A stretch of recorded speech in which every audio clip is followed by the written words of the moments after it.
Muko. You are a no-no. You are a no-no. You are a no-no. You are a no-no. You are a no-no. Jalen, you are a no-no. You are a no-no. Jalen, you are a no-no. Na Wajaluo wanaenda tu pole pole na maringo.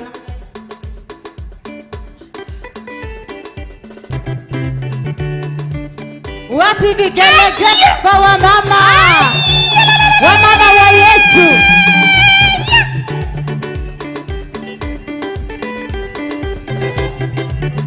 Shangwe na vigelegele.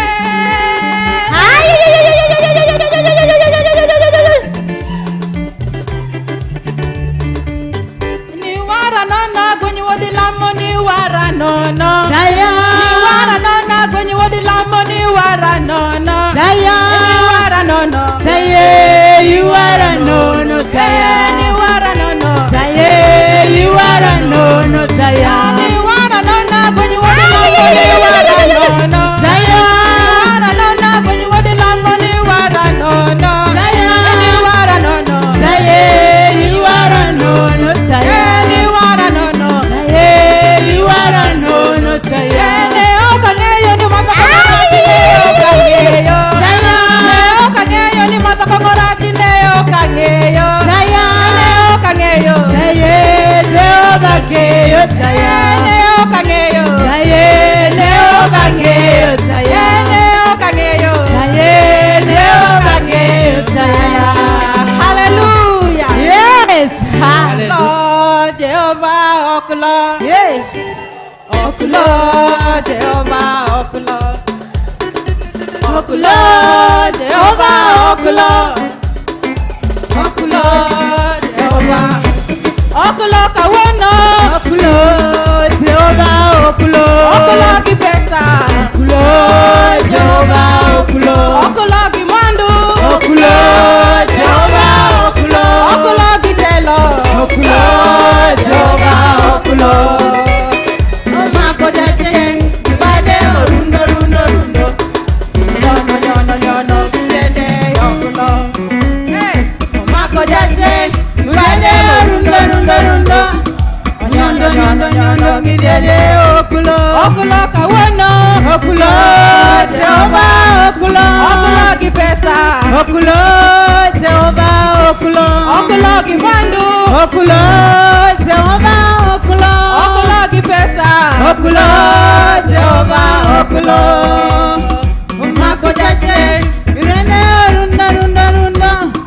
Nyondo nyondo nyondo. Kitende okulo. Omako jajen. Bade rundo rundo rundo. Nyono nyono nyono. Kitende okulo. Hallelujah.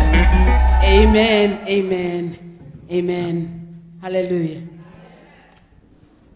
Kabla tujalete mtumishi wa Mungu, nina wimbo Mungu ameweka katika moyo wangu kwamba ni ujumbe wa Bwana na yeye ndiye ameinena. Hallelujah. Ni ujumbe wa Bwana na yeye ndiye amenena. Hallelujah. Kwamba ukitazama utaishi, ukitazama utapona, ukitazama utawekwa huru. Naomba mama, siku ya leo unapotoka hapa uwe umetazama msalaba, ndiposa uweze kuwekwa huru, ndiposa uweze kupata uponyaji.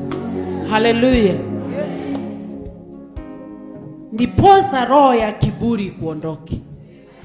Haleluya. Ni ujumbe wa Bwana.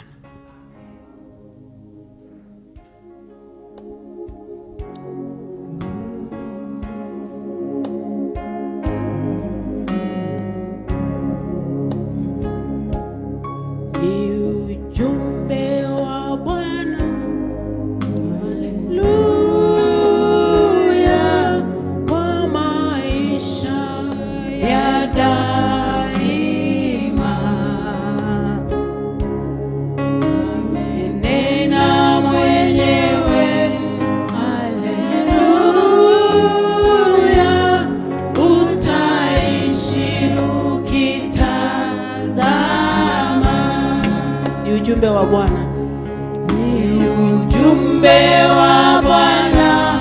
Haleluya, kwa maisha ya daima. Amenena mwenyewe. Haleluya, utaishi ukitazama.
kuelewa kile anachokitaka. Kuna wakati mimi napendaga waimbe haraka.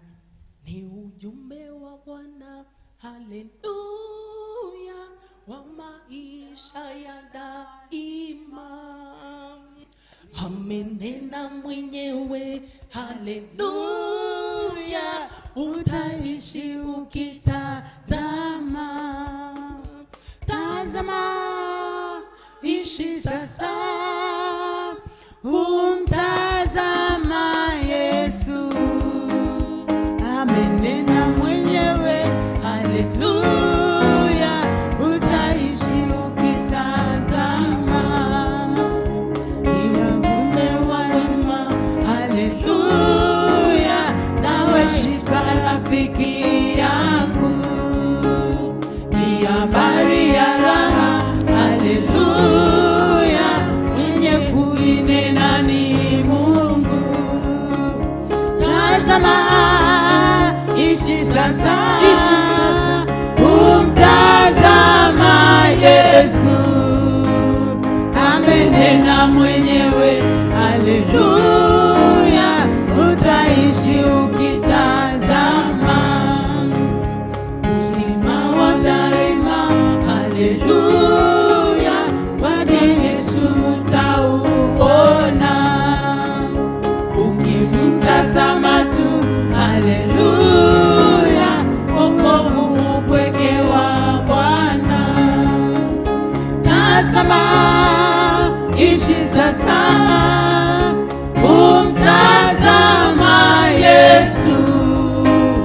Amenena mwenyewe, haleluya, utaishi ukitazama.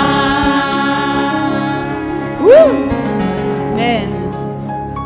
Mungu awabariki. Bwana asifiwe tena. Haleluya, mbarikiwe. Haleluya. Nilikuwa namsikia Mama Bishop ananiambia mnapenda sana kuimba tenzi kwenu Tanzania. Nikaambia sana. Nikataka kumwambia nyumbani kwangu tulikuwa na kwaya ya watu 4. Nikiimba na watoto wangu 3 na mimi tunafanya kushindana. Na hakuna kukosea. Anayekosea unamwangalia kwa jicho la hasira na rekebisha jicho la ukali, alafu tunaendelea. Bwana asifiwe sana. Na nyumbani kwangu tunakuwa na ibada kila siku saa 1 jioni. Either nipo au sipo, ibada inafanyika. Either baba mume wangu awepo asiwepo, ibada ni lazima ifanyike. Bwana asifiwe. Na ni lazima tuziimbe hizi nyimbo. Kuna siku tunazimba, kuna siku tutaimba nyimbo za kawaida, lakini tenzi za rohoni ni lazima. Bwana asifiwe sana. Amen. Sasa kuna wengine wanamumunyaga maneno. Sasa Mungu akusaidie. Ndio maana wakati tunaimba mimi nilikuwa napenda tuende haraka. Ni ujumbe wa Bwana, haleluya, wa maisha ya daima. Amenena mwenyewe, haleluya, utaishi ukitazama. Tuanze tena. Ni ujumbe wa Bwana, haleluya, wa maisha ya daima. Amenena mwenyewe, haleluya, utaishi ukitazama. Tazama, ishi sasa, umtazama Yesu. Amenena mwenyewe, haleluya, utaishi ukitazama.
tuendelee na sesheni yetu nyingine ya pili. Hichi ni kipengele kingine. Na kesho Mungu akitupa neema na kibali, tutalamba kilichobakia. Sema Roho Mtakatifu, najiachilia mikononi mwako. Sema nami tena kwa lugha nyepesi. Fungua fahamu zangu nipate kuelewa kile unachotaka katika jina la Yesu. Amen. Mungu uliye hai, na kushukuru umenipa neema na kibali tena. Kipekee ninanyenyekea miguuni pako. Umekubali kunichagua na kunitumia. Umekubali kuyaweka maneno yako katika moyo wangu, na umenipa kibali kusimama mbele zako na mbele za watu. Roho Mtakatifu, najinyenyekesha kwako kwa damu ya Yesu. Rehema zako na msamaha ninaomba ziwe juu yangu. Neema na kibali chako kitembee nami. Ninaomba ule uzima wa neno lako uwe ndani yangu na usafiri kwa watu wako. Roho Mtakatifu, asante, nitumie, najitiisha kwako katika jina la Yesu. Amen. Bwana asifiwe. Tunaingia kipengele kingine tena. Wewe usichoke kusikiliza. Mungu ni mwaminifu na wa haki katika jina la Yesu. Somo la saa hii ni kama vile tunaanza siku mpya. Somo la saa hii linasema nguvu ya hekima ya mwanamke kwa ajili ya ukombozi na uponyaji wa familia. Nguvu ya hekima ya mwanamke kwa ajili ya uponyaji na ukombozi wa familia. Hekima inayohitajika ni ya kwako ili kuponya na kuisaidia familia yako. Nguvu ya hekima ya mwanamke kwa ajili ya uponyaji na ukombozi wa familia yako binafsi. Nitaanza na definition chache. Nina definition nyingi kama vile 5 kwa ajili ya hekima. Sasa ninaomba Mungu anisaidie niende. Naanza kukupa definition ya kwanza. Hekima ni nini? Hekima ni hali ya ubora wa mtu katika kutambua ukweli wa vitu au matukio na mazingira mbalimbali na kufanya chaguzi nini afanye. Hekima ni hali ya kutambua ubora wa mtu au kutambua ukweli wa vitu na kufanya uchaguzi kujua likupasalo kufanya. Nyingine naweza nikasema B, hekima ni kufanya maamuzi sahihi kutokana na maarifa na ufahamu ulionao. Naipenda sana hii definition. Hekima ni kufanya maamuzi sahihi kutokana na maarifa na ufahamu ulionao. Kwa hiyo unapoona tumekaa hapa tunajifunza, ni Mungu anaendelea kukutengeneza na kukupatia maarifa. Yale maarifa ukiyatumia inaitwa hekima. Kwa hiyo hekima ni kufanya maamuzi sahihi kutokana na maarifa na ufahamu ulionao. Kwa hiyo hekima ya 3 sijajua utaandikaje, lakini utanisaidia, naenda speed kwa sababu utaikuta YouTube. Ukitoka hapa ukitaka kurudia nenda YouTube, masomo yote hapo. Amen. Hekima ni uwezo wa kufikiri na kufanya maamuzi sahihi kwa kutumia ufahamu, maarifa na uzoefu ulionao, au kutumia ujuzi wa akili ya kwako. Si unajua kuna watu tu, kuna wakati unaweza kumwambia mtu use your own common sense. Si sawa? Si ni sawa? Yes, unaweza ukatumia hivyo. Lakini katika Mungu tunapenda sana kuitumia hekima ya Mungu. Sasa hapa nakupa definition ni general. Hekima ni uwezo alionao mtu au matumizi ya maarifa kwa ajili ya kutatua tatizo. Unakumbuka kile kitabu cha Mithali 14 mstari wa 1? Watu wengi au wanawake wengi wanatamani sana kufanana na mwanamke wa Mithali 31. Mwanamke wa Mithali 31, do you think he's better than you? Unajua ile ameeleza ni kwenye kitabu cha Mithali. Alikuwa hana Yesu. Wewe una Yesu. you can be better than her. Bwana asifiwe sana. Shida ya watu wengi wakisoma Biblia wanaona ubora wa mwingine. Tafuta kuona ubora wako katika ulichokisoma katika Kristo Yesu. Mungu anavyotumia kutuonyesha wengine waliotangulia, si kwamba they are better than us. Ina maana kile ni kielelezo unachotakiwa kutengenezwa na Roho Mtakatifu uwe zaidi yao. Bwana asifiwe sana. Na mwingine atasema ametoka kutufundisha somo la kiburi. For that comparison yenyewe ni kiburi. Hapana. Na kuonyesha uone ubora wa Kristo ndani yako. Hekima ni uwezo wa kutumia maarifa ulionayo kwa ajili ya kuzalisha matokeo unayoyatamani kwenye maisha yako. Kama unahitaji matokeo, tafuta maarifa, pata hekima, alafu tengeneza matokeo kupitia maarifa ya kimungu ulionayo. Bwana asifiwe. Kama hekima ni uwezo wa kutumia maarifa, na maarifa ulionayo yana uwezo wa kutengeneza matokeo unayoyataka. Kila mwanamke aliyekaa hapa na kila anayetazama, kuna matokeo unayoyatamani. Ukihitaji matokeo, rudi kwenye neno la Mungu. Inasemaje maarifa kutoka kwenye neno? Chukua yale maarifa, tengeneza matokeo unayoyatamani. Hakuna matokeo nje ya Mungu. Kama umeamua kumtegemea Kristo, maana yake kila matokeo yanapatikana kwake kupitia neno la Mungu. Kama tunasema ni maarifa, yatafute maarifa katika Kristo Yesu. Yale maarifa katika Kristo Yesu yanaweza kukutengeneza kuwa mwanamke unayemtaka. Yale maarifa katika Kristo Yesu yanaweza kukutengenezea ndoa nzuri unayoitaka. Yale maarifa katika Kristo Yesu yanaweza kukutengenezea biashara unayoitamani. Kwa nini? Biblia inasema mimi ni Mungu nikufundishaye kupata faida. Kama unaitaka hekima ya Mungu in your own business, njoo tafuta hekima ya Mungu kwenye neno lake, likuelekeze nini unatakiwa kufanya ili uweze kutengeneza matokeo katika biashara ulionayo. Unataka kutengeneza matokeo kwenye kazi ulionayo. Zipo kanuni na ipo hekima ya Mungu kwenye neno lake ambayo itakusaidia kuwa mfanyakazi bora katika jina la Yesu. Bwana asifiwe. Kama ni kiongozi wa serikali yoyote, usilazimishe watu wakupende. Nenda kwa Mungu. Iko hekima ya Mungu ambayo wafalme walikuwa wanaitafuta. Walikuwa wanatumwa manabii wanakwenda kuzungumza na wafalme. Na tunaweza tukaona hekima ya mfalme Suleiman. Hata kama alikuwa na wanawake 700 na masuria 300, ukijumlisha ni 1000. Lakini Biblia inatuambia hakuna mtu ameshawahi kuifikia hekima alionayo Suleiman. Kupitia hekima aliyokuwa nayo aliweza kuongoza. Lakini hekima ya Suleiman na hekima ya Yesu Kristo ni vitu viwili tofauti. Maana yake aliye ndani ya Kristo ana uwezo wa kuwa na hekima kuliko Suleiman. Sema amina. Kwa sababu uamini Kristo, Yesu na Suleiman, nani mkuu? Yesu. Means aliye ndani ya Kristo anaweza kupewa hekima kuliko Suleiman.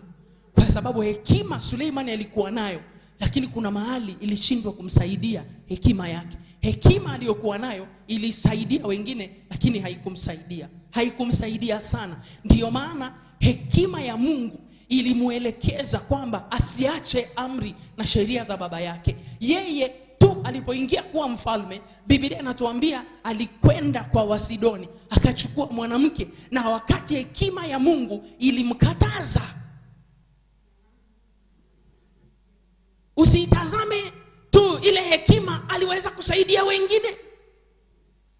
Lakini iliporudi kwake, hekima ile ya Mungu ilikuwa wapi wakati wale wanawake? Biblia inatuambia wanawake walifanikiwa kumgeuza Suleimani moyo.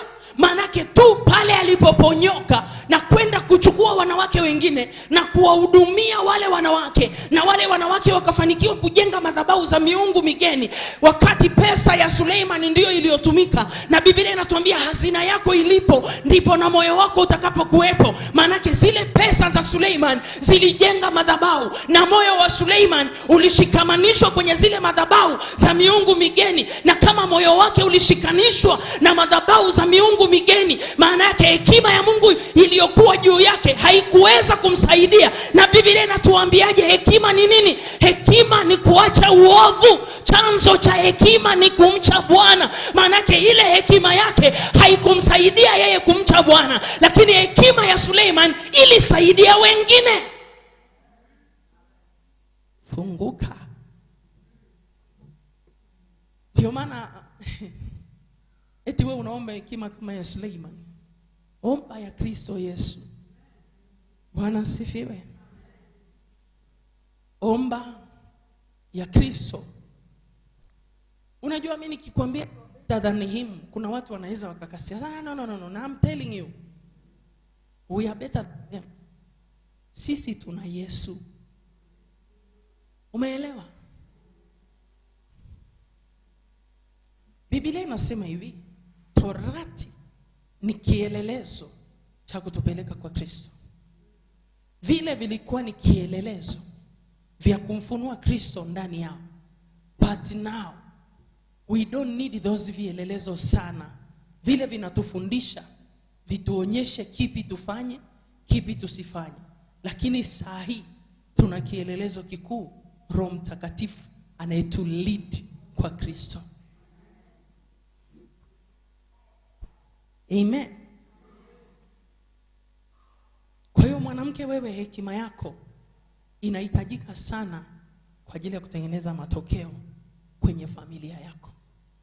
Kwa nini tunasema hekima ya mwanamke? Kwa nini tuseme na si hekima ya mwanaume? Mungu mwenyewe anatuonyesha kwenye Proverbs 14 verse 1, hekima inayojenga ni ya mwanamke. Upumbavu wa mwanamke ndio unabomoa. Ndio maana ninasema mwanaume mpumbavu akipata mwanamke mwenye hekima, nyumba inaweza kusimama. Lakini mwanaume mwenye akili akipata mwanamke mpumbavu, nyumba ni rahisi kufanya nini? Kuharibika. Kwa sababu msaidizi, hekima ya mwanamke inatakiwa kuisaidia ya mwanaume ili nyumba iweze kuwa strong. Hekima ya mwanamke inahitajika. Na kuna watu wanafikiri hekima ni kunyamaza. Kunyamaza ni sehemu ndogo sana ya hekima. Kama hekima ni kutatua tatizo au kuzalisha matokeo unayoyataka, au kama hekima ni matumizi ya maarifa ulionayo ili kutatua tatizo, basi kunyamaza inaweza ikawa ni hekima, ni sehemu ndogo sana. Bwana asifiwe. Sometimes unaweza kusema kunyamaza ni hekima, lakini kuna mahali kunyamaza hakutakiwi. Kunyamaza kutakuwa ni ujinga. Kunyamaza kunaweza kuwa ni upumbavu. Kunyamaza kunaweza kuwa ni kiburi. Sio kama unaelewa. Kama anasemaga kunyamaza inaweza kuwa sehemu ndogo sana. Kuna watu walikuwa na define mtu anayekaa kimya sana ndiye ana hekima. Mtu anayeleta mabadiliko, anayesolve problems, mtu ana hekima. Wewe kuniambia umekaa bubu, unaniambia una hekima. That is not true. Hallelujah. Kuna hekima ya aina mbili. Iko hekima ya Mungu aliye hai na iko hekima ya dunia. Umeelewa? Hata huku duniani wapo watu wenye hekima. Sisi kule kwetu kuna baba mmoja. Yaani likitokea tatizo, watu wanaenda kumtafuta yule baba. Wakimchukua kama mzee wa boma, akiingia kwenye ile shida, lazima kunatokea muafaka. Yule baba amekuwa gifted na wisdom. Umeelewa ninachokisema? kiukweli hajaokoka, lakini ana hekima kuliko baadhi ya watu waliookoka. Ile ni zawadi maalum kutoka kwa Mungu. Ana hekima ya ajabu sana huyo mzee. Ana hekima ya ajabu. Fungua kitabu cha Yakobo sura ya 3. Kizungu anaitwaje? J. Sasa usitaje kama mume wako unamuitaga J. Don't mention him here. Anaitwaje kizungu? Yani kuna dada sijui ndio mke wa James anasema anaitwa James. Haya, fungua James. Fungua Angalia nisije nikafika Tanzania nikaanza kusoma Bible nikamwambia fungua James. Unajua atasema nini kimemharibu mtumishi wetu? Okay. Haki wa Kenya, Mungu anawaona, ila Yesu anawapenda sana. Okay? Mimi nasema tu ili nisikosee. Yakobo 3 kuanzia ule mstari wa 13 to 17, 13 to 17. James 3 13 to 17. Weka embo.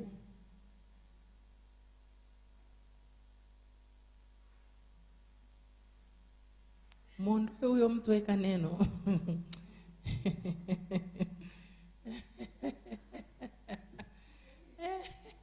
Anapenda kumweka huyo mama. Weka neno kwanza.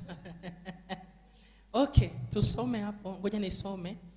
Anasema, ni nani aliye na hekima na ufahamu kwenu, na aonyeshe kazi zake kwa mwenendo wake mzuri katika upole wa hekima. Hebu tusome taratibu hapo. Rudisha. Hapa anauliza, ni nani aliye na hekima na ufahamu kwenu? Maana yake mwenye hekima na ufahamu anatakiwa kuonyesha kazi zake kwa mwenendo mzuri.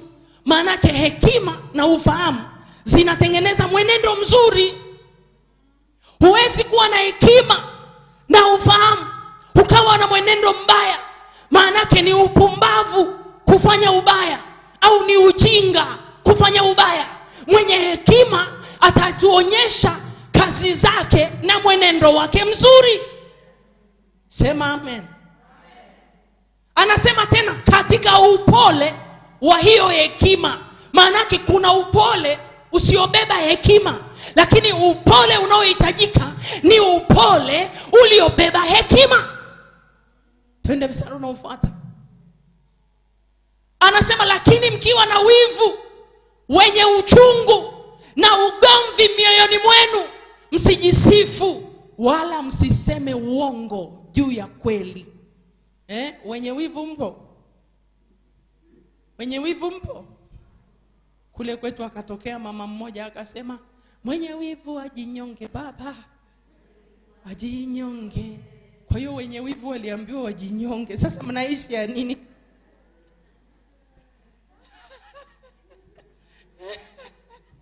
Akatuimbia, alafu unakuta watu wanacheza kabisa, wanakatika. Wenye wivu ajinyonge. Sasa si wanajinyonga sehemu yote. Yaani kuna muziki ukitafakari na wenye wivu wanaishi. Yeye mwenyewe aliimba na wakamwonea wivu mpaka akamalizika jamani. Haya. Anasema, lakini mkiwa na wivu, rudisha. Lakini mkiwa na wivu wenye uchungu na ugomvi mioyoni mwenu, msijisifu wala msiseme uongo juu ya kweli. Mwenye wivu hana hekima eti, na mwenye kinyongo hana hekima. Mgeukie jirani yako mwambie, wivu, chuki, vinyongo ni upumbavu. Kinyume cha hekima ni upumbavu. Si watukani. Nasema kinyume cha hekima ni nini? Ni upumbavu. Okay. Tuendelee mstari unaofuata. Ndio 15. Hekima hiyo sio ile ishukayo kutoka juu, bali ni ya kidunia, ni ya tabia ya kibinadamu na ya kishetani.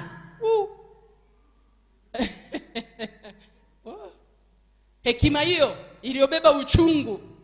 Yaani unajua kuna mtu anajiekte ana hekima while hana hiyo hekima. Ana wivu, ana chuki, ana kinyongo. Hekima haibebi wivu. Hekima haibebi chuki. Hekima inakupa kumcha Bwana. Tuendelee.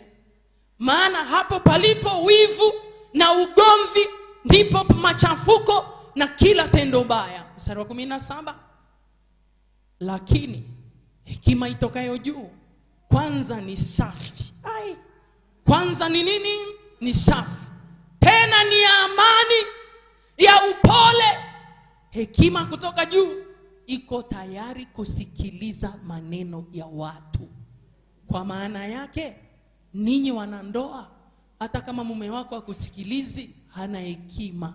Hekima ni kusikiliza. Umeelewa maana yake kwenye kusikiliza utajua cha kufanya. Lakini ukiona unasikilizwa every time, we ni mpumbavu. Mimi sitakutukana, nimekuambia tu. Okay, anasema hekima iliyotoka juu imejaa rehema na matunda mema. Haina fitina. Umeona nilivyosema hilo neno? Haina fitina. Alafu haina nini? Unafiki. Hii unafiki, let me put in bracket, I'm coming tomorrow. Okay, tuitoe. Si tumemaliza? Muondoe neno sasa. Wapendwa, iko hekima itokayo juu. Kuna tofauti ya hekima ya dunia na hekima ya Mungu. Hekima inayotoka kwa Mungu ni hekima iliyotengenezwa na neno la Mungu na maarifa ya kimungu. Maana yake, ili tujue una hekima, uta-apply neno la Mungu. Umeelewa? Na you can't apply to the people. Apply by yourself first. Usije ku-apply kwetu. Umeona? Yes. Kwa hiyo hekima inadhihirishwa na mwenendo ulionao.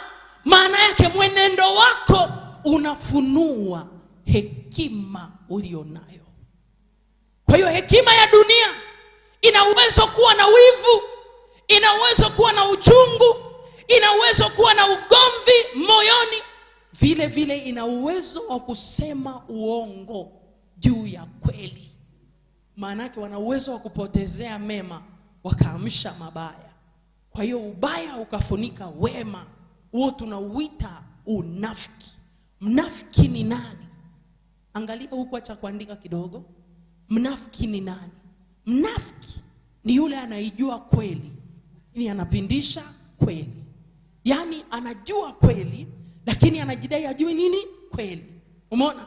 Yesu kwenye huduma yake hakuwa na ugomvi sana na makahaba.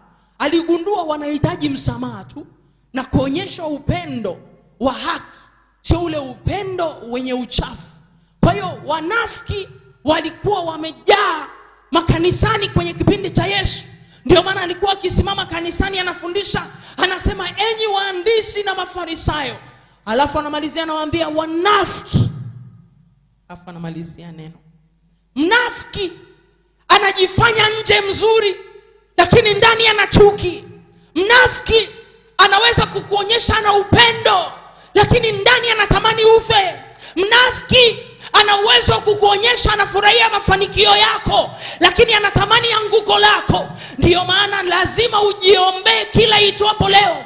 Wanaofurahia anguko lako ni wengi kuliko wanaofurahia mema. Mtu anaweza akakuona umefanikiwa na kuambia ubarikiwe, anasema ubarikiwe mdomoni lakini ndani anatamani ulaaniwe. Kwa damu ya Yesu haitasimama kwetu wala haitakuwa kwa jina la Yesu. Haya, simama kwa miguu yako. Chap chap, weka vitabu chini kabisa. Chap chap, weka vitabu chini. Nimesema weka vitabu chini, sakafuni, yasio kwenye kiti, chini kabisa. Na sahi hamtaandika. Sema kwa jina la Yesu. Nataka sauti kubwa, sema kwa jina la Yesu. Ninakataa hekima ya dunia inayonipa kufanya mabaya. Kwa jina la Yesu nakataa tabia ya unafiki ndani yangu. Katika jina la Yesu Nakataa kufunika mabaya kwa jina la Yesu. Kuanzia sasa ninaiomba Mungu hekima itokayo juu, ambayo ni safi na inafuatana na matendo mema, kwa jina la Yesu. Amen. Pe Yesu makofi. Karibu ukae kidogo.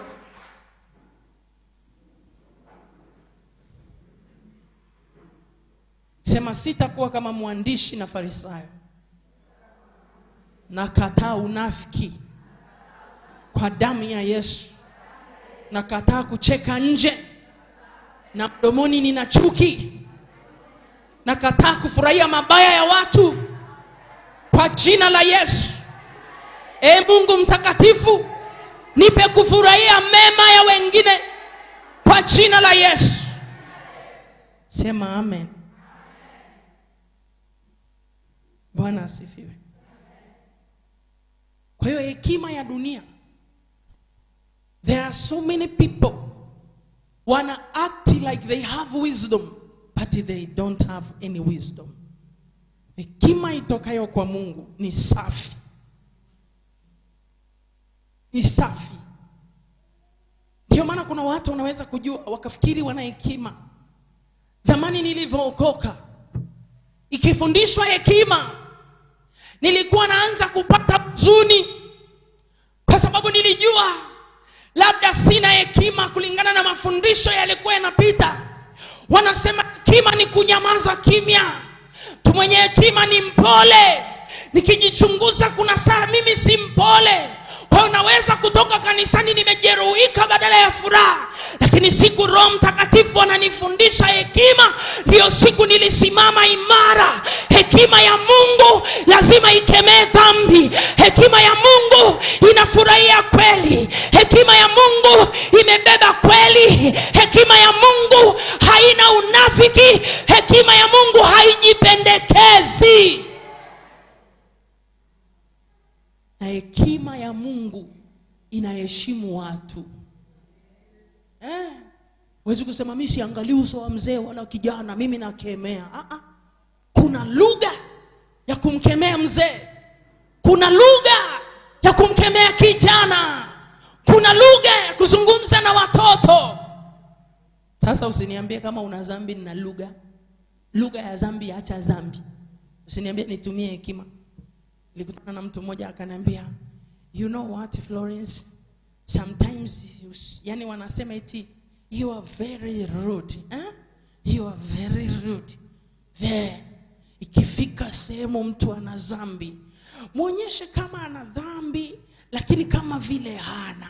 Mueleze, lakini usimuonyeshe direct kwamba ni yeye. Ukimuonyesha mtu direct anaweza achukie kanisa. Lakini ukimuonyesha mtu indirect, anaweza ajue labda si yeye. Wacha kwa jina la Yesu. Yani ni kuonyesha indirect kwamba you are not a sinner. Yesu hajafa kwa ajili ambao wanajifanya hawana dhambi. Yesu amekufa kwa ajili yetu sisi wenye dhambi, mnaojua tuna dhambi, na tuache dhambi, tusamehewe dhambi, ili tuende na Yesu, wala sio na wanafiki, kwa jina la Yesu.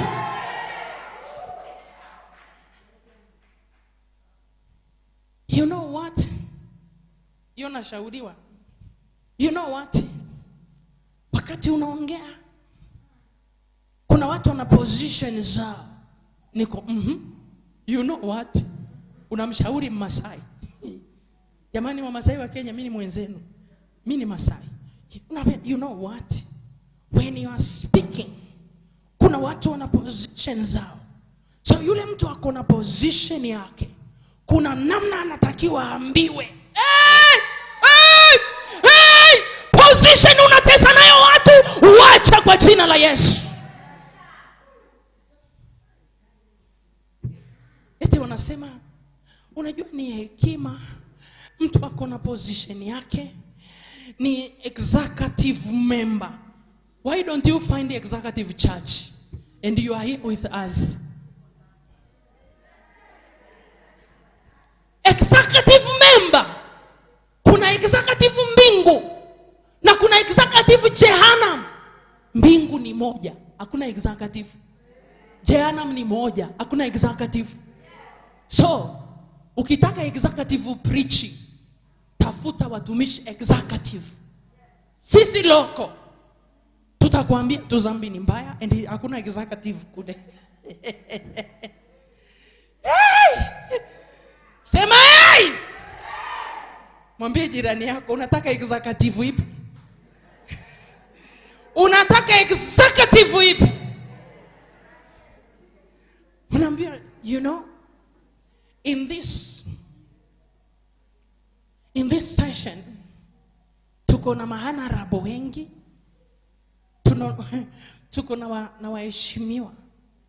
Si unajua vile waheshimiwa wanapenda waambiwe vitu slowly. Sasa we ni mheshimiwa mwanaume, nikija kukuambia slowly, si utapenda kutongoza. Alafu ukienda kuangalia klipu zangu, mbona wafundisha slowly? Inakuwaje leo anaongea na mheshimiwa slowly? Anataka kudivide nini? So tuambizane ukweli, tutengeneze kwa jina la Yesu. Hekima sio kuficha dhambi. Umesikia hana rabo? Umesikia hana rabo?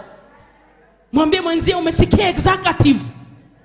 Umesikia VIP? Ai! Aki Mungu asikia eke executive Jehanamu. Nyie mnaojidai executive in the churches, mtakutana na executive fire. Oh. Yesu mwenyewe ndio huyo executive. Lakini amekuja like human, poor, very poor man.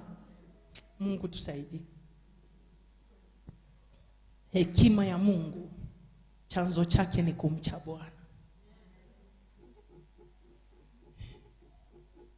Unajua wanasemaje? Mwenye hekima ni yule, labda mimi ningekuja hapa nikafundisha, you know, wamama wa Kenya, haleluya, Yesu anawapenda. Yani they count this is a wisdom. Arise and shine. I can see you are flying. Na kuambia hata yule malaika anayetumwa na mimi kwenye huduma atamwambia Mungu, sio yule unamtumaga. Watarudisha message, watamwambia mtuma moto imrekebishe huyo msichana kwenye madhabahu. Unashangaa ghafla mtumishi anashikwa tumbo, anachafuka, anasema washroom iko wapi? Unakimbia washroom wakati uko kwenye ile service washroom. Sasa hiyo unaharisha, uko service kule. Roho Mtakatifu anakuambia nenda karekebishe kitu ulikuwa unafundisha. Mimi siwezi igiza. Ukweli mimi siwezi igiza, nashindwa, nitasahau. Vile Mungu ananitumia ni hivyo hivyo nitafanya. Kweli siwezi, alafu kitu kingine nitasahau kujipendekeza. Kwa sababu hapa sijui hata yupi tajiri, hata sijui yupi ana cheo, hata sijui yupi maskini. Maana Kenya Wakenya wote sijaona mweupe hata mmoja, wote weusi. Sijaona hata mwenye makeup, wote mmekuja mmeoga mmepaka mafuta tu samli mmekuja. Sasa siwezi kujipendekeza, ndio maana mnaniona nikipita napita sha, narudi sha. Naogopa kuharibu kwa Mungu. Alafu kitu nimependa kwenu, wote mna natural beauty. Mungu awabariki. Sijaona mtu huku mweusi, huku mweupe, huku mweusi. Ukweli ukimkuta ni white, hata mweupe sijaona. Usifanye hivi ni kuone wewe sio mweupe. Kwa dada mmoja pale eti amevaa nguo nyeupe ananifanyia hivi, why don't you see wewe ni mweusi? Tunalingana. Kwa hiyo Mungu awabariki sana. Amen. Unajua simu ninazopigiwa nyingi ni za Wakenya. Light mngeona kwenye simu yangu. Sasa wakijua kiniko huku kwenu, alafu ndo ninawachokoza hivi. Okay. Mungu akupe hekima inayotoka kwake. Hekima iliyo safi ambayo inabebwa na kumcha Bwana. Ayubu 28:28. Si tulisema kizungu ya Ayubu inaitwaje? Job. Msinidanganye. Ayubu. Ayubu 28:28. Anasema, kisha akamwambia mwanadamu, tazama kumcha Bwana ndio hekima, na kujitenga na uovu ndio ufahamu. Unaona? Kwa hiyo hekima ya Mungu inatengenezwa na kumcha Bwana. Sasa ngoja tuangalie jinsi hekima inavyoweza kutenda kazi kwa mwanamke. Nimesema leo nitaongea tu na mwanamke. Zaburi 1:10. Zaburi ya 111 mstari wa 10. Tuangalie jinsi hekima, anasema kumcha Bwana ndio mwanzo wa hekima. Wote wafanyayo hayo wana akili njema, sifa zake zakaa milele. Maana yake wewe ukitaka hekima, mche Bwana. Ukitaka hekima, acha uovu. Asante kaka. Ukitaka hekima fanya nini? Mche Bwana. Ukitaka akili njema, mche Bwana. Ukitaka hekima, mche Bwana. Ukitaka sifa zako ziwe zikae milele, mche Bwana. Bwana asifiwe. Proverb 1:7. Mithali 1:7.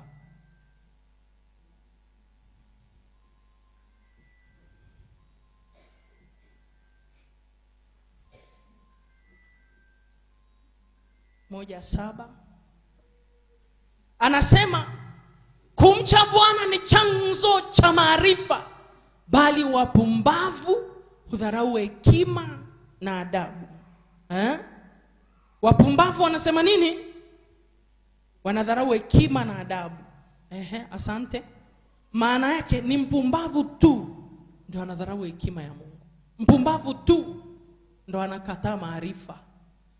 Kwa hiyo kumbe kuja kwako hapa pia ni hekima. Piga makofi kwa Yesu. Kwa hiyo hekima ya mwanamke, kama Mithali 14:1 anasema, mwanamke mwenye hekima anaijenga nyumba yake, na mpumbavu anabomoa kwa mikono yake. Hebu tuangalie Wafalme wa Pili. Kizungu chake 2 Kings. First King ni nani? 2 Kings. 2 Kings. Chapter 4 verse 8 to 37. Hapo nitasoma haraka. Kwa hiyo wewe angalia ubaoni, usifungue, kwa sababu ninajua wengine wako huko mbele kwenye kitabu cha Yohana. Ndio shida tu. Kaka tusaidie kuweka kuanzia verse 8. Ngoja tuangalie hekima ya huyu mwanamke. Bwana asifiwe. Sasa mimi naenda kusoma haraka na uende kwa speed. Hata ikawa siku moja Elisha alikwenda Shunem, na huko kulikuwa na mwanamke mmoja mwenye cheo, naye akamshurutisha aje ale chakula. Ikawa alipopita njia ile huingia kula chakula. Yule mwanamke akamwambia mumewe, tazama mimi naona ya kuwa mtu huyu apitaye kwetu mara kwa mara ni mtakatifu wa Mungu.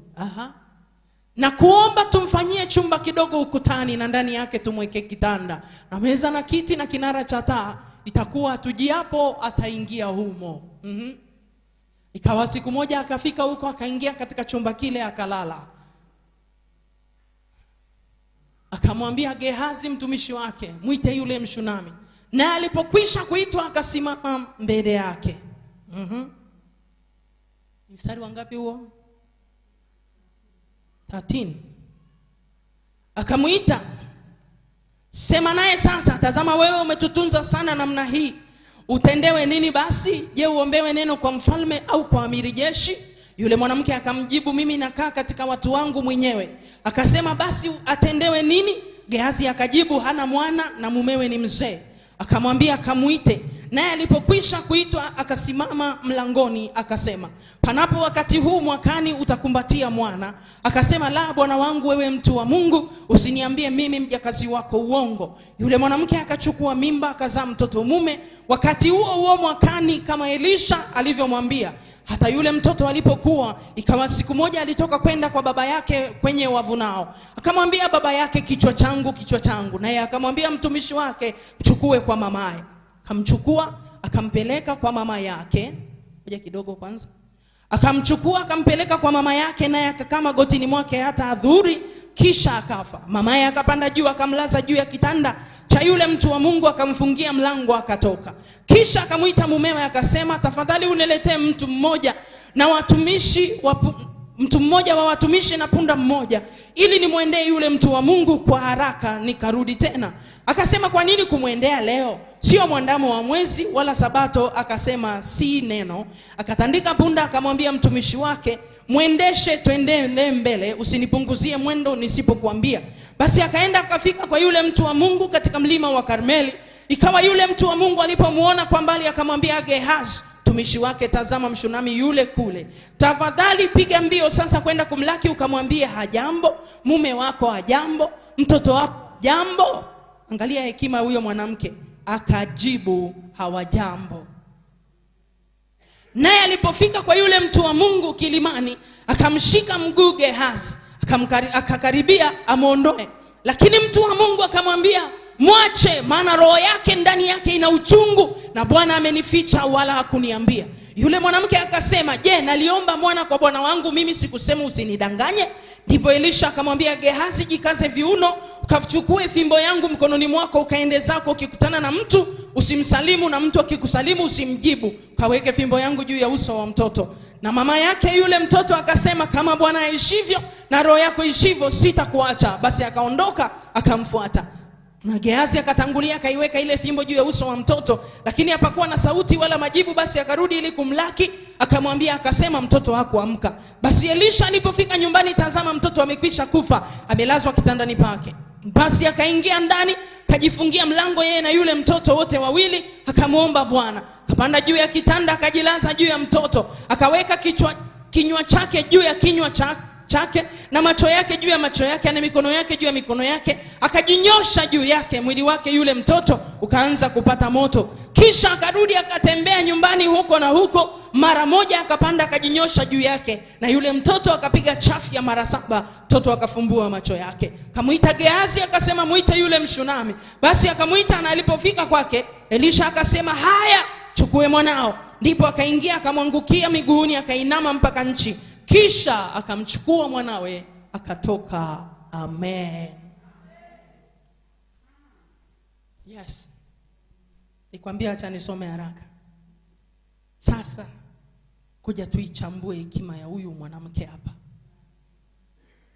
Kwanza, hekima ya Mungu ndani yake ilimpa kutatua tatizo la Elisha kutembea muda mrefu kwenda kwenye huduma. Hiyo ni namba 1. Nataka tuichambue hekima ya huyu mwanamke Mshunami. Wengi wanapenda matokeo, lakini kuna hekima ya Mungu ndani yako ina uwezo wa kutengeneza matokeo. Mmenielewa? Aliyepata wazo la kumsaidia huyu mtumishi aliyekuwa anatembea umbali mrefu, hakuwa anaweza kumnunulia gari kwa kipindi kile asitembee kwenda kwenye huduma, lakini aliweza kujenga nyumba ambayo akipita pale, alimjengea nyumba. Ile nyumba ilikuwa special kwa ajili ya Elisha. Umeelewa? Kwa hiyo alikuwa akipita Elisha pale, anajua nina nyumba katika mji huu.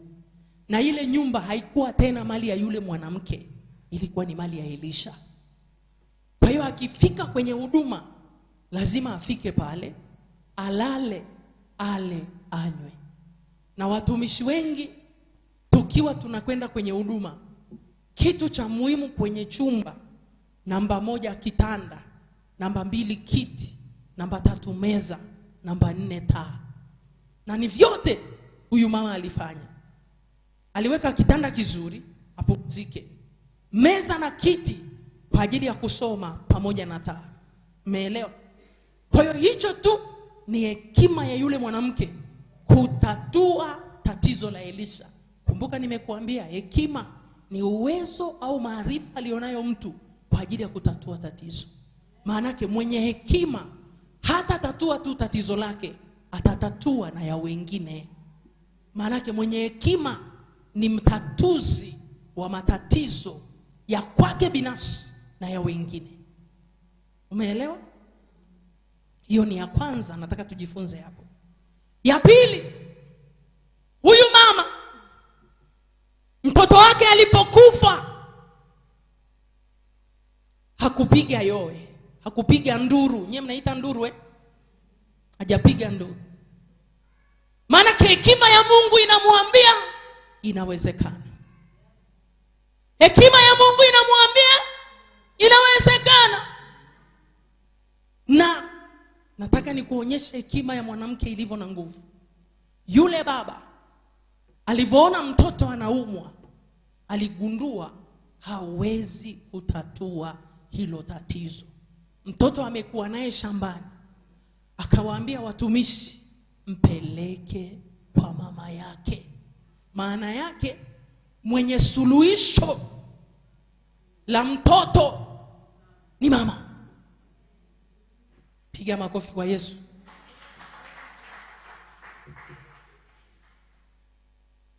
Ingekuwa yule baba analo, asingepeleka.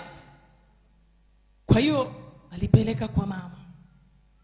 Nyingine, baada ya mama kupelekewa mtoto, sasa ingekuwa ni wewe umeletewa. Mwanamke wa Kisii, unajua inakaa na Mkisii huyo hapa. Ungepiga nduru. Sisi wa Masai tungesema yowe. Hakuna yowe linatoa sauti kubwa kama la Masai. Kule kwetu mtu akifiwa hitaji watu wengi. Mmoja tu anaanza, unasikia unasikia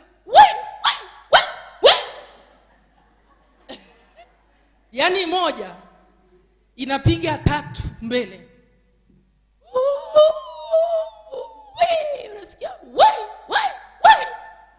sasa huyo akianza, kuna mwingine hataitikia, kuna mwingine hataitikia, kijiji kinajaa. Na kuna wengine wanaweza kupiga yowe alafu baadaye wanauliza kuna nini? Kwani kuna nini? Baada ya kelele yote wanauliza kuna nini? Hakishajua sasa ni mtu amekufa, wanafungulia wote sasa. Huyo mwanamke, I say, unajua hii ni ajabu. Hebu tu ndugu zangu tuiangalie. Hivi wewe unaweza ukafiwa ukajikaza kwanza utafute apostol akuombe? Wewe unaweza ukajikaza utafute nabii kwanza? Hajajua mfanyakazi wake, mume wake hajajua, akachukua mtoto kafa, kitu cha kwanza akapenda kwenye ile nyumba ya yule mtumishi. Maana yake hekima ya Mungu ilimpa kutoa sadaka. Umeelewa? Sadaka ya yule mwanamke, alivyokufa yule mtoto akaenda kumlaza kwenye ile sadaka aliyetoa kwa Elisha. Kwa hiyo baada ya kumlaza pale, asema hapana. Ndio maana I say, unajua sijawafundisha eti, yani mimi naweza mkaona nimefundisha lakini bado kuna kitu bado inawasha.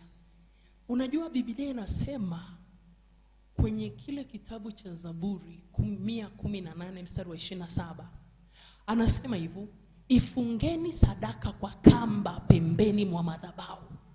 Unapotoa sadaka inafungwa kwenye madhabahu. Sadaka wakati wa shida, wakati wa dhiki, ndio wakati wa sadaka zako kukumbukwa. Ndio maana Mungu akikupa kutoa sadaka, toa bila kujihurumia. Umeelewa? kwenye ile Zaburi ya 20 anasema Bwana na kukumbuke siku ya ziki, na kuinulie msaada toka patakatifu pake, na Bwana azikumbuke dhabihu zako zote na kuzitakabali. Kwa lugha nyingine, kipindi cha ziki ndicho kipindi Mungu anatazamaga sadaka. Umeelewa? Sasa yule mama, hekima ya Mungu ikamkumbusha, peleka kwenye ile sadaka. Akaenda akamlaza mtoto pale, akaita mfanyakazi na punda, akamwambia twende.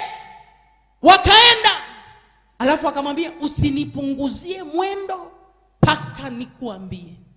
Means I need speed in this issue. Maana yake kuna uhusiano mkubwa wa speed na matokeo. Maana yake tukidelay itakuwa mbaya. I need speed right now. We want to solve this problem. Hatuhitaji kudelay. We need speed. So wakati anaenda, anafika kwa Elisha. Elisha anamuona kwa mbali. Sikiliza hekima ya mwanamke. Tatizo lake hakuchukulia personal, alilirudisha kwa Mungu. Shida sio ya kwako. Yesu anasema njoni kwangu ninyi msumbukao na wenye kulemewa na mizigo, na mimi nitawapumzisha. Yesu anasema mtwikeni yeye fadhaa zenu zote. Tatizo ukilichukua lina uwezo wa kukumaliza. Tatizo ukilibeba lina uwezo wa kukuvunja vunja. Huyu mwanamke hakuchukua lile tatizo tu personal. Alijua mtoto ni wa kwake, lakini alijua kuna anayetoa watoto. Ngoja nimrudie yeye anayetoa watoto katika jina la Yesu. Alipofika kwa Elisha, hakumtazama kama Elisha. Nisikilize vizuri sana. Chukua hii kitu vizuri. Mungu anaweza kukuweka karibu na mtumishi wa Mungu. Ukimzoea, I'm telling you, siku na shida utapata msaada. Hata kama Mungu amekupa access na mtumishi kiasi gani, usikubali kumzoea. Hata kama wewe ndiye unamlisha, hata kama wewe ndiye umemjengea nyumba, hata kama Mungu ndo amekugusa ununulie gari, mnunulie kambali. Huyu mwanamke angekuwa amemzoea Elisha sana, asingepata muujiza wake. Kuna watu wamewekwa karibu sana na watumishi wa Mungu, na Mungu akikuweka karibu na mtumishi, amekuweka ufanyike msaada kwake, na yule mtumishi afanyike msaada kwako. Hujawekwa for show. Kuna watu wanafikiri sifa sana. Sema mimi fulani nikimpigia simu mara moja ananyanyua. Don't take everything for granted, my dear. Ananyanyua kwa sababu ni majira ya Mungu kwako. Majira yakipita, I'm telling you, utapiga hatapokea. Utasema mimi ananipigia simu kila saa. Tena akiona amenimisi ananiambia tu only nimekumisi, I was just checking on you. Wako wangapi hawapigiwi simu na yeye wala kusalimiwa? I'm telling you, ukiona Mungu amekuweka kwenye moyo wa mtumishi, sio wewe umepata kibali kwa kitu chochote ulicho nacho. Kibali maana yake ni nini? Kibali ni kupata nafasi kwenye moyo wa Mungu, au kupata kibali kwenye moyo wa watu. Mungu akikuweka kwenye moyo wa mtu, usichezee hiyo nafasi. Maana yake kuna mahali ni lazima huyo mtu akuvushe, na kuna mahali ni lazima uplay your part ili uvuke. Sasa huyu mwanamke alipofika kwa Elisha, hakumtazama yeye ndiye anamlisha, hakutazama yeye ndiye amemjengea nyumba, Alichotazama, alitazama Mungu wa Elisha, akainama akamsujudia. Alivyomsujudia, Gehazi protocol team akaenda kumuondoa, amemshika nabii. Yaani mimi kwenye huduma Mungu anisaidie, hizi protocol sometimes ni nzuri and sometimes is bad. Alivyoenda akamuondoa, Elisha akamwambia muache. Ni mtu mwenye uchungu mwingi na huzuni, na sijui ni kwa nini Mungu amenificha.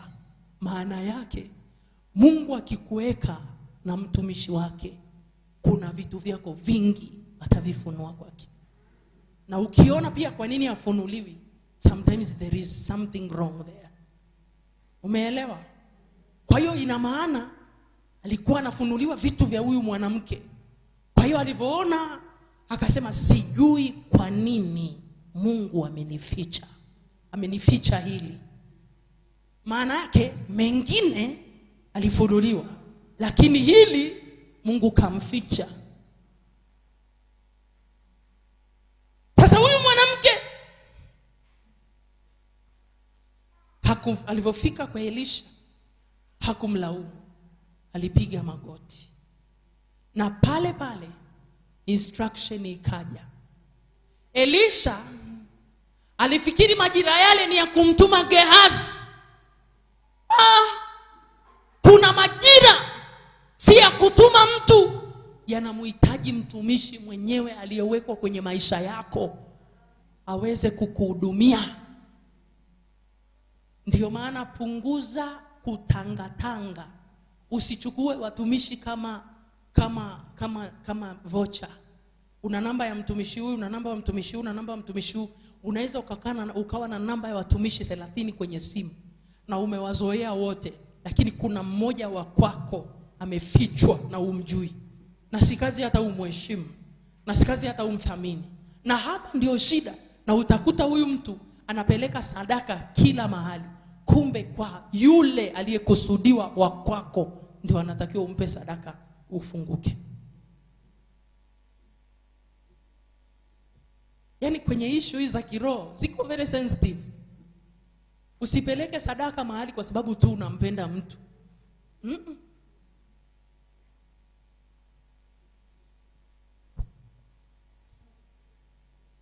Hapa najua ndo mahali panawasha, panauma, panatekenya, panakuna. Si unaona watu wanavyoangalia. Una watumishi wengi unawajua, but my dear, I'm telling you, si kazi muda wake umepita kwenye maisha yako na ujui. Nasema mimi ndio maana sivuki, ndio maana sivuki. Uvuki. Yeye mwenyewe Elia alifikiri ni saa ya kumtuma Gehazi. Si kila mahali kila mtu anaweza kufanya kitu kikafunguka. Ndio maana Gehazi alimpa masharti. Na ile ingekuwa ni kutoka kwa Mungu direct, mtoto angefufuka. Ukitaka kugundua yalikuwa ni maagizo ya Elisha mwenyewe, sio ya Mungu. Ndio maana mtoto hajafufuka. Kuna saa maagizo mengine ni ya kwao, sio kutoka kwa Mungu. Ndio maana msifanye vitu kwa mazoea. Ukifanya vitu kwa mazoea utaanguka, hautapata majibu. Si kwa sababu huyu alifunguliwa na Gehazi atafunguliwa na Gehazi. Mungu anataka wewe mwenyewe ufanye. Sasa akamtuma Gehazi. Gehazi akaenda. Na ujue ni mtihani Gehazi amepata. Na siku unaambiwa nenda njiani usiongee na mtu, kila besti yako anasimama njiani.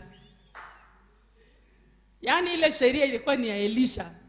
Yaani Gehazi, hi Gehazi, how are you Gehazi? How are you guys? We miss you. We miss you. Paka anafika. Anaweka fimbo. Hakimi natamani nimuone Gehazi. Maana Gehazi alikuwa stubborn. Alirudi tu kwa hasira. Akamwambia wala mtoto hajafufuka. Mtoto hajafufuka. Elisha akagundua, unajua huyu naye nilimnyimaga pia asichukue sadaka. Gehazi, he was very charming boy. Alikuwa na lugha na watu wengi, ndio maana alienda kwa Naamani akarudi na sadaka. Wewe unafikiri alijua alirudije? Alimpiga saundi akatoa zile hela zote akampatia. Kwa Gehazi, sifikiri alikuwa mdogo, alikuwa maarufu. Si unajua hizi apostolic ministry, hata wale walioko chini ya maaposto na ndi prophetic ministry, Hata wao wanajiact ni maprofeti while they can't even prophesy. Why? Wako under prophetic anointing. Sasa Gehazi narudi. Alikuwa na hasira, akamwambia mtoto wala hajafufuka. Elisha sasa akasema nitaenda mwenyewe. Kusudi la Mungu ilikuwa sio kutuma Gehazi, ilikuwa ni yeye mwenyewe aende. Kwa hiyo ndio maana someni neno muelewe vizuri.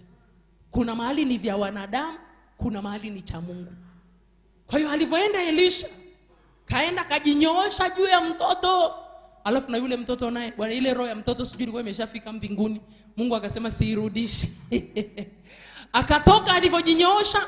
Soma vizuri Biblia anasema akaenda nje akatembea. Maana yake alijinyoosha, kama ni kunena kwa lugha amenena, kama ni kuita angels ameita, kama ni nini amefanya. Alivyorudi ndani tena, nafikiri alienda kutembea apate tena joto aje amishie. Kaja tena ndo mtoto akapiga chafya 7 times. Umeelewa? Ukweli kwenye hili eneo la watumishi, watu wengi wanalewa sana hapa. Kwa hiyo mwanamke, tafuta hekima ya Mungu. Tafuta hekima ya nani? Hata kwenye utoaji wa sadaka ni hekima. Umeelewa? Mimi nawahakikishia kuna watu wanafanya vitu vice versa kwenye ulimwengu wa roho. Shida saa hii kila mtu anataka kumuimpress mtu wake. Unamuimpress huyu, unamuimpress huyu, unaimpress huyu. My dear, ukiimpress people haufiki mahali. Haufiki wapi? Mahali. Yaani huyu mama angekuwa na yeye sio mtoa sadaka kwa Elisha, mimi nakwambia hata hii kitu isingetokea. Angesha zika zake zamani. Mithali 31:30, kwa huyu mwanamke wenu mnampenda, mwenye hekima anasema upendeleo udanganya na uzuri ni ubatili, bali mwanamke amchaye Bwana ndiye atakayesifiwa. Mwanamke unataka sifa, mche Bwana. Unataka kupendwa, mche Bwana. Uzuri, Biblia inasema ni ubatili.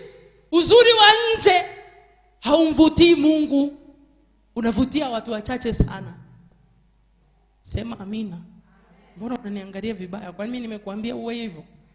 Mimi sijakwambia, lakini nasema tu uzuri wa nje haumvutii Mungu. Biblia yenyewe inasema uzuri ni ubatili, tena unadanganya. Kuna mtu akishajiona yeye ni mzuri, sisi wengine tuliokuwa na sura zetu zenye zimeungua na zilizokuwa gume wanatudharau. Usitudharau bana. Hivi Mungu anatupenda. Kitu anataka kwetu ni nini? Kumcha Bwana. Sasa ngoja nikupe madhara ya mwanamke kukosa hekima. Madhara ya mwanamke kukosa hekima. Bora msemi mwisho saa ngapi? Pale nitakapoishia. Okay, very good. Namba 1. Mwanamke anapokosa hekima anavuruga familia. Na si tu familia nyumbani kwake, hata huku kanisani. Tuna watu hawana hekima, they are very stubborn. Wanaleta magomvi, wanachonganisha watu, yani hivyo tu. Ujai ukuta kuna mtu akiingia mahali unasema bas, watu wananyanyuka wanakimbia. Asitukute hapa. Hivi huyo mtu yuko hapa? Yuko Eldoret hapa yupo. Watu wa Eldoret hapa wamechukia, sio wewe bana. Mithali 14:1, hii si mnajua kwa kichwa. Je, mwingine anasema ni Proverb 14:1. Anasema mwanamke aliye na hekima hujenga nyumba yake, bali aliye mpumbavu hubomoa kwa mikono yake mwenyewe. Maana hekima ina tabia kujenga, upumbavu una tabia kubomoa. Kwa hiyo yule anayebomoa ni mpumbavu, anayejenga ana hekima. Simple. Umeelewa? Kukosa hekima kunaweza kuondoa ustawi, kunaondoa baraka hata kwenye familia. Hawa wapumbavu wanakuwaga ni watu wa maneno, wachonganishi. Anajua kila kitu. Kujua kila kitu sio hekima, nao ni ujinga. Yaani usijidai mjuaji sana. Sasa ile mimi naelewa sana. Mimi nilijua tu. Hiyo mimi najuaga. Hiyo mimi nawaelewa. Watu wana ile usiwaone hivyo. Uonao ni upumbavu. Kukosa hekima. No matter you know everything, sometimes keep quiet. Usianze kufunua utupu wa watu because you know it.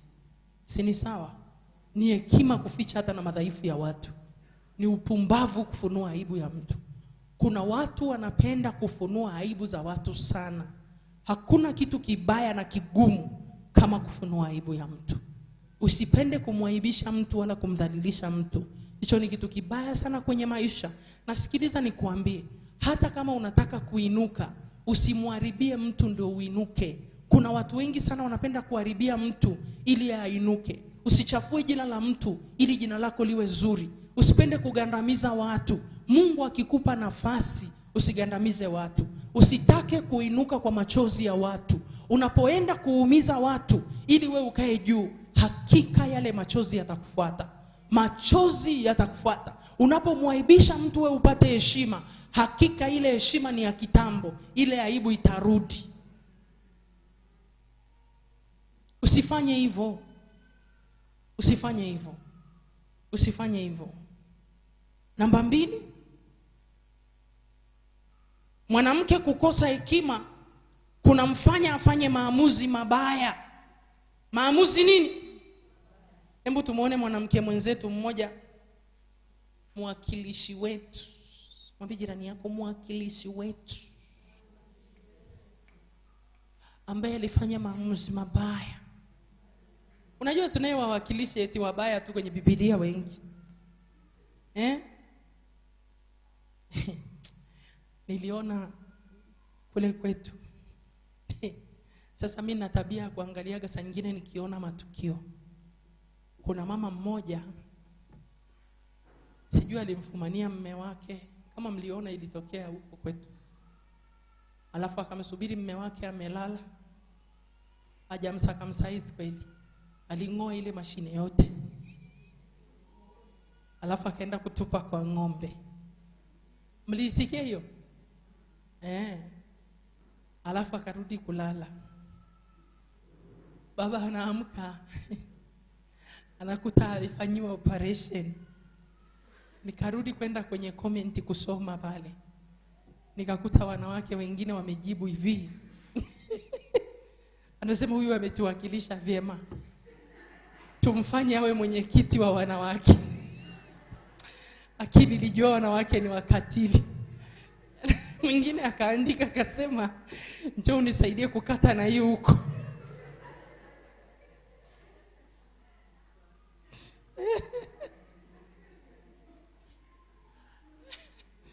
Hiyo mliona hiyo Si mliona? Ndio. Yaani sijui mwanamke aliwaza nini. Si angekata hata kidogo, kangoa yote. Alafu wameenda kutafuta kama inafaa kurudishia. Ni mjanja ili isirudi, akaenda kutupa kwa ng'ombe. Asijui alitaka kumuoteshea ng'ombe. Aki wanawake Mungu anawaona eti.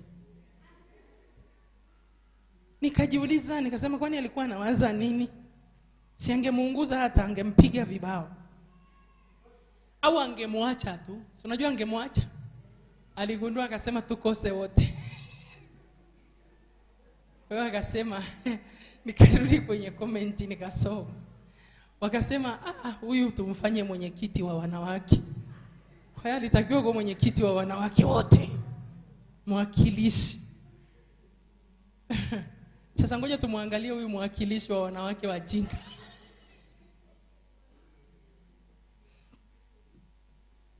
Najua kuna watu wataenda kuitafuta yuko.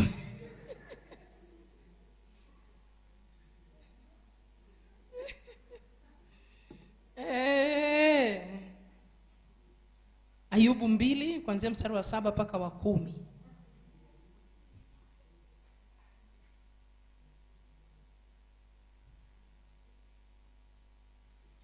Basi shetani akatoka mbele za uso wa Bwana, akampiga Ayubu na majipu mabaya tangu wayo wa mguu hata utosi wa kichwa. Naye akishika kigae na kujikuna akaketi majivuni. Ndipo mkewe akamwambia, je, wewe hata sasa washikamana na utimilifu wako? Umkufuru Mungu ukafe. Si nimekuambia tunamwangalia mwakilishi wa wajinga. Mwenyekiti wa wajinga. Si Biblia inasema mwanamke mpumbavu anabomoa? Sasa huyu ni mwenyekiti wao. Anaambia, lakini yeye akamwambia, wewe wanena kama mmoja hawa hao wanawake wapumbavu wanenavyo. Je, tupate mkononi mwa Mungu, tupate mema mkononi mwa Mungu, nasi tusipate mabaya? Katika mambo hayo yote Ayubu hakufanya dhambi wala midomo yake hakufanya dhambi kwa midomo yake.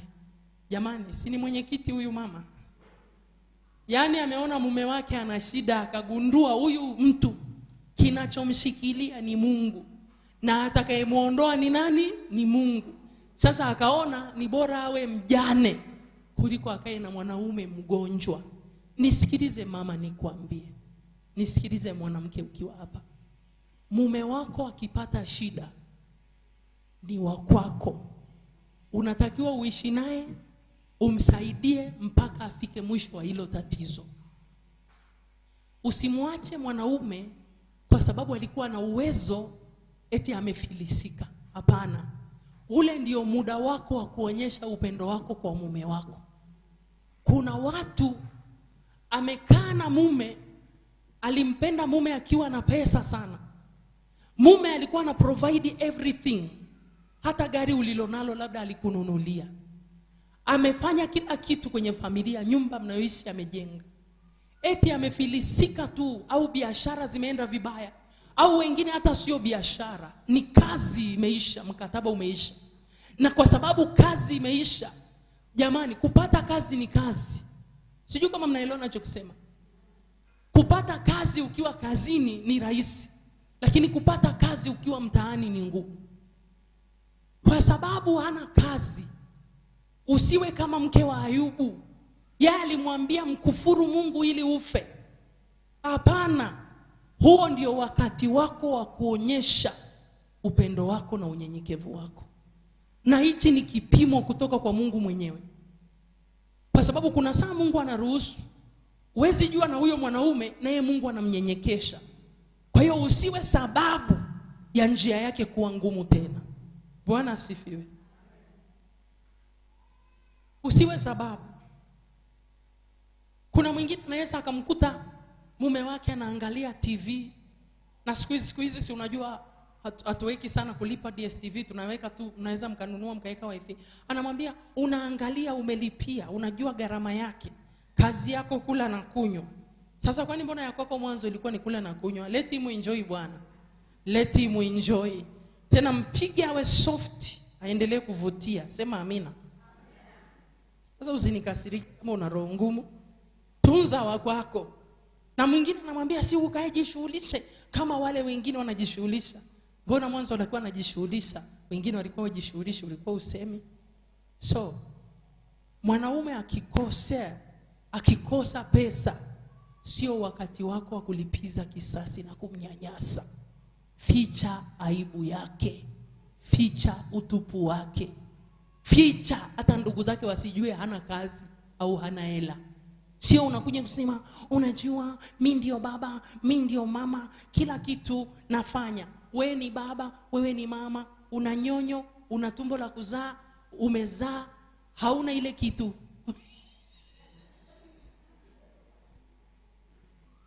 To provide haikufanyi uwe baba. Si mbona umenyamaza? To provide haikuchange kuwa nani? Hebu mpige kibao mmoja, mwambie usijidai wewe sio baba. Ukiona amesinzia mpige kwa nguvu, mwambie tena wewe na kuhisi vibaya. Mwambie usijidai wewe ndio baba.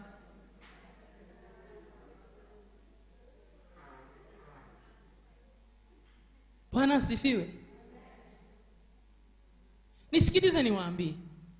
Kuna mwingine anasema, yani wewe mtumishi kama vile unatuonea sisi wanawake. Mbona usemi kwa ajili ya kina baba? Mimi nimesema hivi, akiwa hana wewe unacho, mtunze. Usichoke. Bwana asifiwe. Mtunze, usichoke. yule ni wa kwako.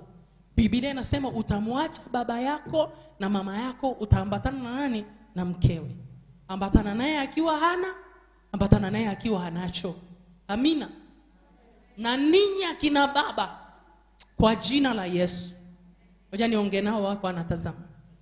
Ngoja niongee nao. Siku ukiwa nacho, mna tabia ya kutuona tumezeeka. Mnaenda kutafuta wanaofaa kula. Siku mkifilisika mnarudishwa kwetu. Uzuri wao watoto mnawapenda Gen Z sahi.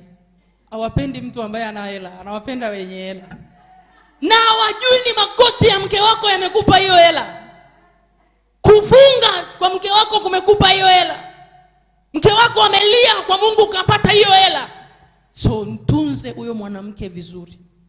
Akila vizuri, akistawi, muhudumie. Yaani ni amri ya Mungu mwanaume kumtunza mke wake. Ni amri. Ni sheria. Nilikuwa naangalia kitu kinasema rule number 1, give your wife money. Rule number 2, give your wife money. Rule number 3, give your wife money. Rule number 4, give your wife money. Rule number 5, give your wife money. Ai. Cheki walivyocheka. Hii wanaweza wakakata TikTok wakaweka tu kwenye status. Rule number 1, give your wife money. Ai. Hiki pengele, yani Mungu anawaona. Hii naweza nikakuta imewekwa mahali. Rule number 1, give your wife money. Rule number 2, give your wife money. Rule number 3, give your wife money. Rule number 4, give your wife money. Rule number 5, we. Msinikoti vibaya. Rule number 1, give your wife love.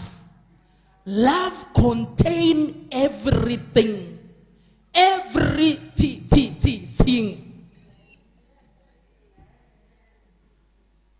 Umenielewa? Sasa ukipewa hela sio love. Anaweza akakupa hela akakuacha hapo umezeeka. Money without love hamna kitu. Kwani pesa si unaweza kutafuta na wewe? Sasa, lakini upendo si unataka kwake? Sasa. Hii msikate, hii mkakata, itanifunga. Nitasemwa huko kwenye mtandao. Rule number 1, wanawake wataipost. Ai.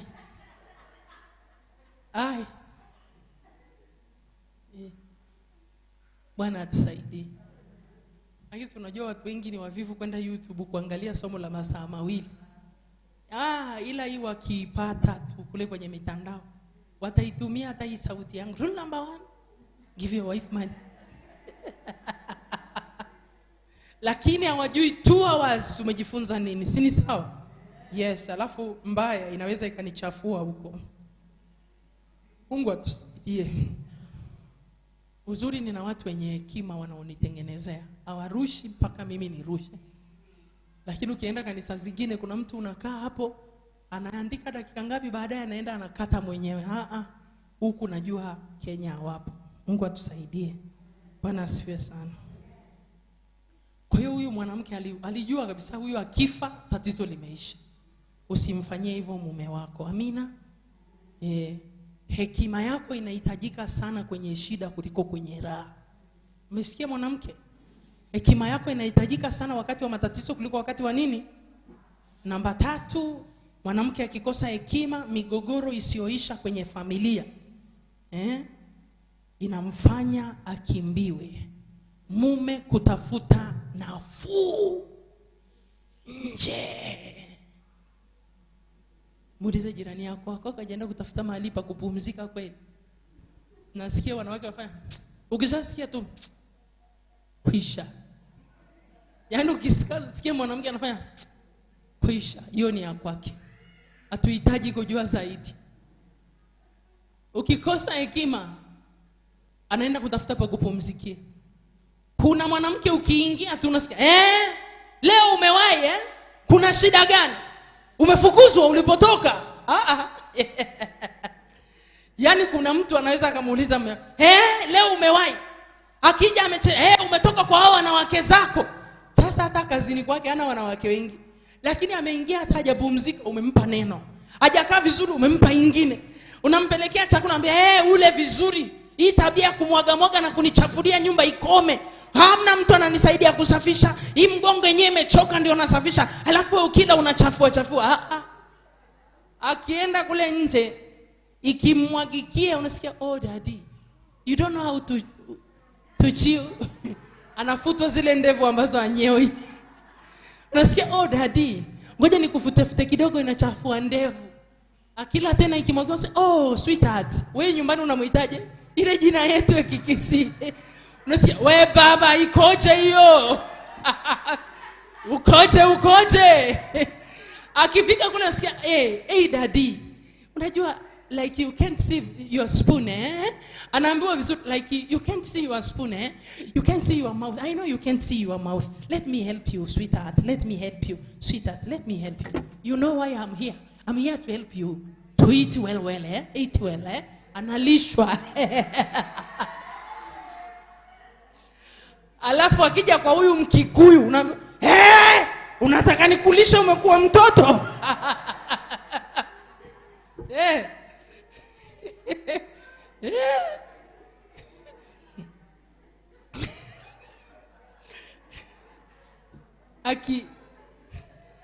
Kelele inamuondoa mwanaume nyumbani. Kelele inamuondoa mwanaume wapi? Nyumbani. Punguza kelele, mwambie jirani yako toa sabufa kidogo.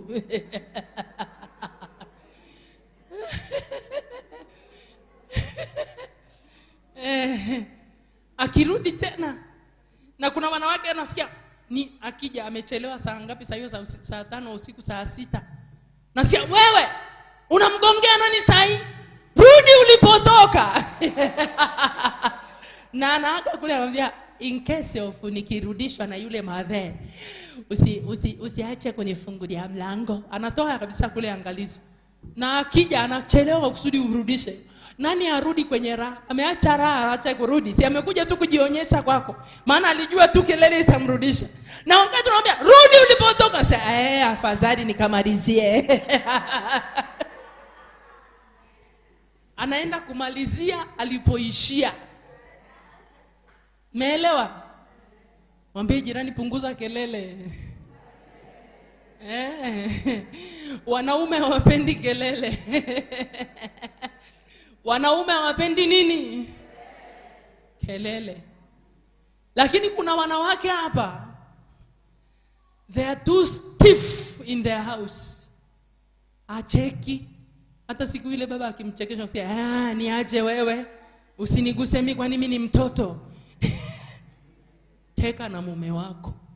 Ukiona umeolewa na mume uwezi kumtania, uwezi kumchekesha, uwezi kukuchekesha. Wewe uko na AI.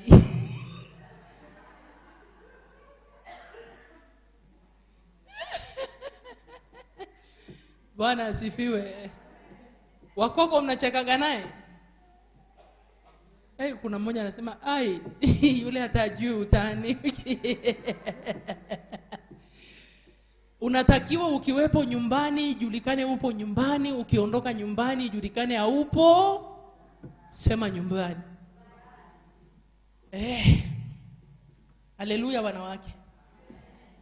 Siku nyingine eka nyimbo cheza naye.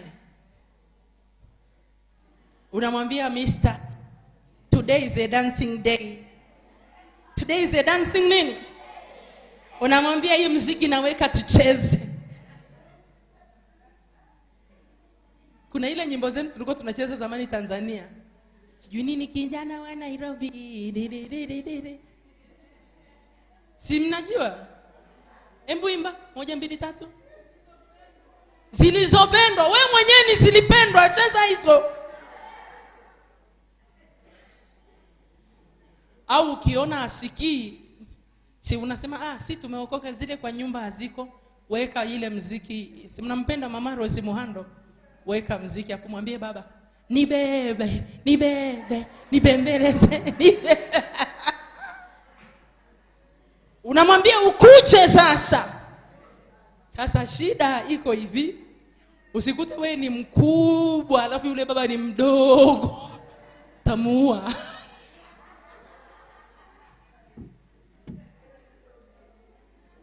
Oh, nyewe wanawake nyewe. Mniache sasa, nimemaliza. Ya 4, kukosa hekima kunamfanya mwanamke kupoteza heshima. Kupoteza nini? Hiyo ni ya 4. Ya 5, kukosa hekima kunamfanya mtu kujitenga na mapenzi ya Mungu. Kunamfanya mtu aishi kinyume na neno la Mungu. Bwana asifiwe sana. Kunamfanya mtu kuishi kinyume na mapenzi ya Mungu.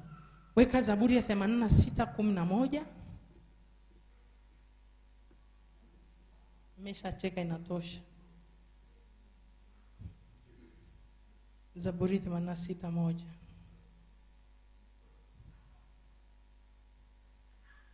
Ukweli, ukikosa hekima unatembea nje ya mapenzi ya Mungu, kwa sababu hutajua nini la kufanya, kwa wakati gani, kwa majira gani. Anasema, Bwana utenge sikio lako unijibu, maana mimi ni maskini na muhitaji. 86:11.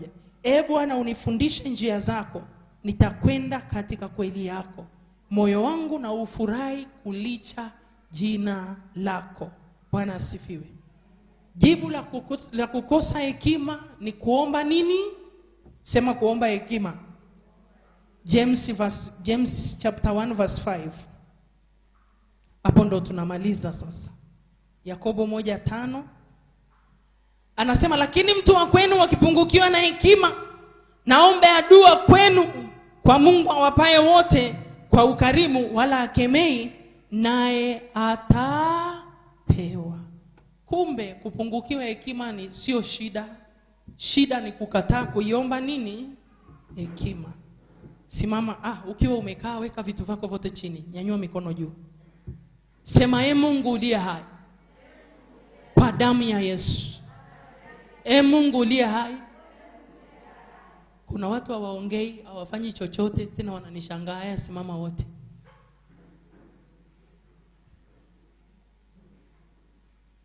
Yaani kuna mtu yuko hapa maradi tumalize. Sema, Mungu uliye hai, kwa damu ya Yesu, naomba unisamehe mahali ambapo nimepuuza hekima yako.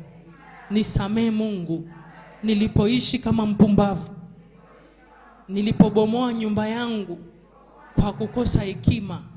Neno lako linaniambia mtu wa kwenu akipungukiwa na hekima na aombe.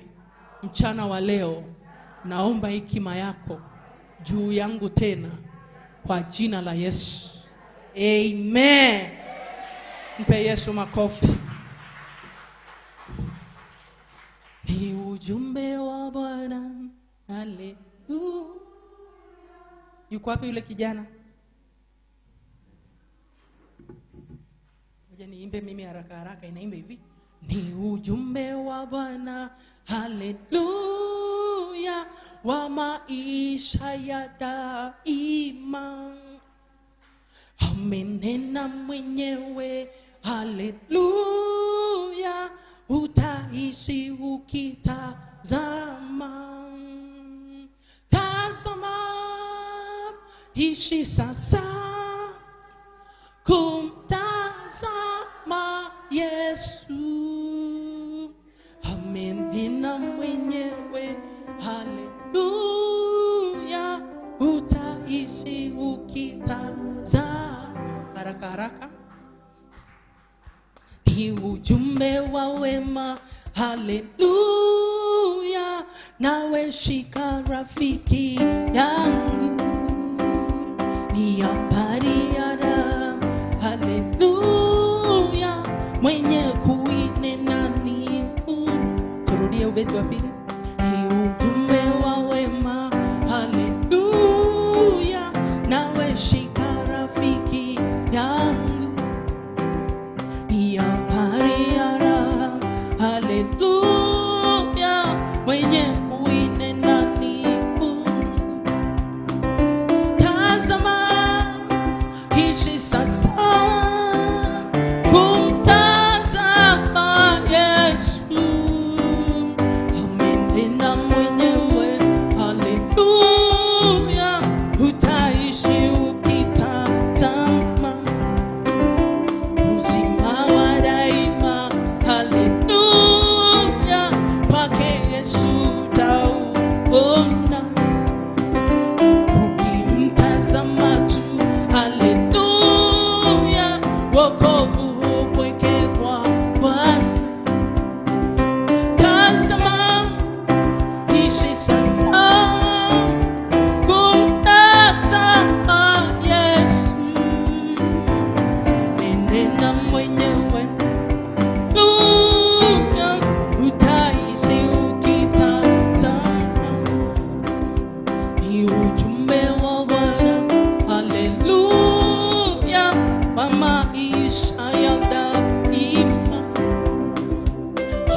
amenena mwenyewe.